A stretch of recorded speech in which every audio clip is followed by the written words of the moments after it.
আলাইকুম ভালো আছেন নি কিতা কররা টমেটো পাররা নানি টমেটো এটা জাতের নাম কিতা জানে মঙ্গল রাজা জাত আপনাদেরকে জানিয়ে রাখি এই মঙ্গল রাজা জাত কিন্তু বহুল প্রচলিত এবং খুবই পছন্দের একটা টমেটো। এই মঙ্গল রাজার জন্য মানুষ কিন্তু যারা যারা বানায় যেভাবে টমেটো চাষ করে এই মঙ্গল রাজার জন্য কিন্তু তারা এক ধরনের পাগল প্রায় হয়ে যায়, কারণ মঙ্গল রাজা অনেক ভালো একটি জাত, ছোট ছোট বাজারের চাহিদা আছে। ঠিক আছে, এবার প্রথম টমেটো করছে প্রচুর পরিমাণে পাতা আছে, প্লাস নিচের দিকে কিন্তু আবার পরিষ্কার নাই, ঘাস আছে।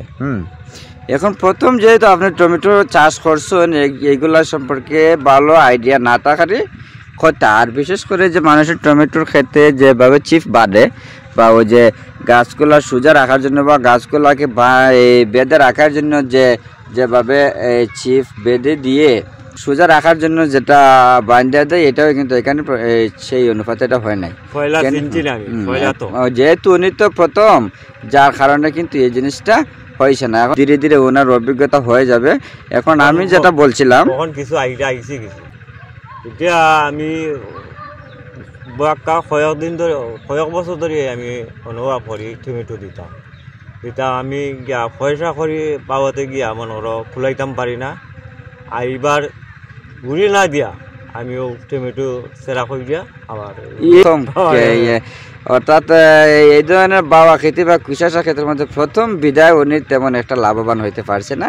আশা করি আগামীতে ধীরে ধীরে অভিজ্ঞতা হয়ে যাবে, উনি ধীরে ধীরে লাভবান হবে। এখন আমি আপনার বেলায় যে জিনিসটা আমি আপনাকে উপদেশ দিতে চাচ্ছি, পাতাগুলা প্রচুর পরিমাণে কিন্তু পাতা, এই পাতাগুলাকে অবশ্যই পরিষ্কার করে দিবেন এবং 3 ভাগের 2 ভাগ পাতা ফেলে দিবেন। শুধু আগার মধ্যে যেগুলো নতুন পাতা আছে এইগুলো রাখিয়ে বাকি পাতাগুলো ছেটে দিবেন।